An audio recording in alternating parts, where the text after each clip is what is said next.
Hey guys, welcome to another Warframe video. I thought I'd show you guys today a really good loadout for Gara, who I currently consider the best arbitration frame. So if you don't know what arbitrations are permadeath endless missions that are an alert cycle.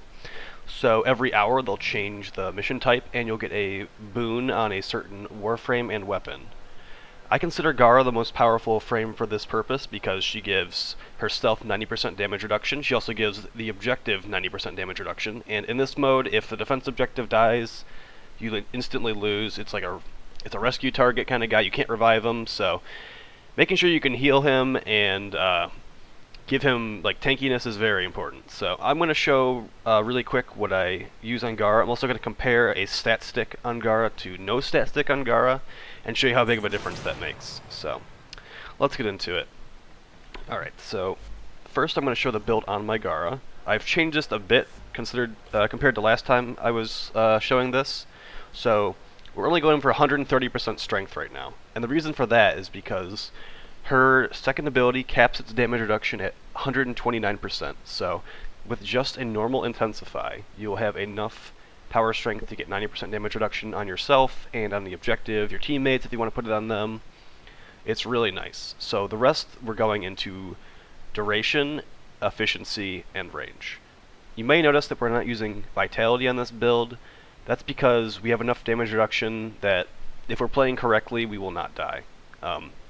I also utilize the Magus Elevate Arcane to heal my Warframe constantly, so there have been times I have put Vitality on this build, usually replacing Narrow-Minded or any mod. If you want to put Vitality on here, just make sure you keep this power strength to keep your damage reduction, because that makes a huge difference. We also have enemy radar in here to increase the enemy spawns when our teammates are stacking this with us. Enough enemy radar covers all the spawn points in the map, and it will make more enemies spawn. You can actually switch this out for more power strength with power drift if you'd like, just to make your nuking abilities higher. So that is an option. I like to keep enemy radar on for arbitrations because if we're doing survival, the enemy spawns can be kind of low, and you want a lot of enemy radar to keep those spawns up. No primed flow because we really just want to get all the stats we can out of this build. Running a max rank narrow-minded tanks our range, so putting 3 range mods on here lets us keep our positive range, so we can have the radius on our Splinter Storm actually able to kill the drone. Because if you didn't know this, Gara's Splinter Storm actually can kill the drone. It's one of the only abilities in the game that works on the drone in arbitrations, and I really hope they don't remove that because it really makes her the best frame for this game mode. Alright, so here's the abilities right here. What I want to show is a comparison with my optimized stat stick for Gara, which is the Jaw Sword. The Jaw Sword's the best stat stick in the game for Gara. Her first ability scales with melee mods, and the Jaw Sword has a augment that gives plus 100% damage, also has 5 Riven disposition. Some people consider the Skana the best stat stick, but that is not completely accurate. The Skana has the same kind of augment as this, but it only has 4 Riven disposition. So if I was to get this exact same Riven on the Skana, the numbers would be slightly lower. So I'm not saying that it can't be as good as this if you don't get the same kind of numbers on a Riven.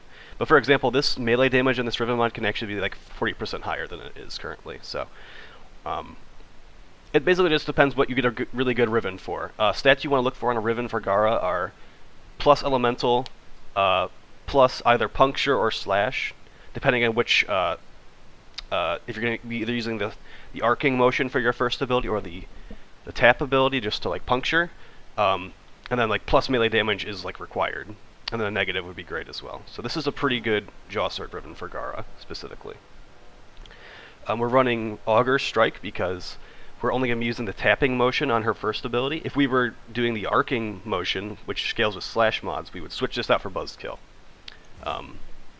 But I just like to tap it most of the time, so we're just going to keep this on for now. You're usually doing so much damage it doesn't really matter if you're doing slash or puncture, so I do switch this every now and again, but for now it's just going to stay. So this is what you want to run. You want to run just max base damage, no crit, no status, just max base damage. Spoiled Strike, Blade of Truth, Riven mod with as much damage you can throw on there. Alright, so let's show a comparison. So I'm going to use my second ability. I get 325 damage. We're going to use my 4. Get the wall up. We're going to go outside of the wall. And we're going to do the tapping animation for the first ability. Alright, went to 28,000. Not terrible. Alright, now let's try that with a high base damage weapon and show the big difference. So let's just get the Grand Prime.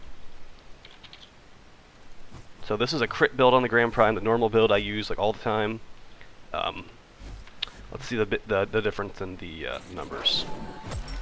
Alright, still 325. And now we only get 8,000 damage. So as you can see, the difference is huge when you have a very optimized stat stick to when you're just using a normal melee weapon with a normal build, with like built for crit. So I really recommend using the Jaw Sword. It comes from alerts, so it's not the easiest thing to get, but the difference is definitely there when you fully optimize the build. So, not the core build. Alright. So after the Jaw Sword, I want to show some AoE weapons you can use against the drone if you don't want to just like jump in there and kill it with your 2. So we have an Arcoplasmor that's modded for status, because when you start getting really high levels, this thing's not going to be killing enemies. It's just going to be there for status effects, basically. But for quite a while, you can use this to just shoot it into a group of enemies and kill the drone. You could build it more for crit if you felt like it. I have Prime Ravage on here just because. Yeah, this is going to be mostly just a status application tool. And our other gun is a static core. This is also just for killing the drone. This also has good status chance. We're just going to be spamming this into a group of enemies to kill the drone as quickly as we possibly can. When we get the really high levels, we're going to be using our scaling damage with our second ability to actually kill the enemies. So then we got Worm Prime. This is my favorite Sentinel, and the reason for that is this mod right here, which Sentinel prevents status effects from applying to its owner once every 5 seconds. So every 5 seconds you get a status effect prevented. This can turn out to be like status immunity in a lot of situations. I consider Worm Prime the best Sentinel in the game because I don't really need the ammo mutation from Carrier that much. Carrier has more health, so Carrier does have that going for it, but I heavily prefer Worm Prime. Rest of this stuff, like I'll switch this out for Warrior if I want to attack things with my Sentinel. But usually it's just gonna be recharging my shields, so I like have my damage reduction on my shields. It's gonna be healing me. It's gonna be picking up loot, which doesn't really matter at super high levels, but it is nice. So yeah, that's the Sentinel build, and then we're gonna show the Sentinel weapon, which is super unimportant, but I'm gonna show it anyway just because. So we got a radiation viral build. The status chance is like 4, but this thing shoots a lot of bullets, so if it has enemy health or gets some radiation procs so they attack their allies, or turns off an ancient healer or something, that's great for me. So this is super unimportant. You don't need to have a 6 Forma Death Machine rifle with a ribbon at all, but I just wanted to show you guys what a good loadout for arbitrations is with Gara.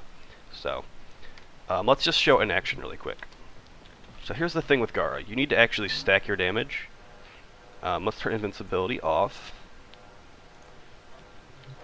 So we're not going to actually just insta-kill these guys,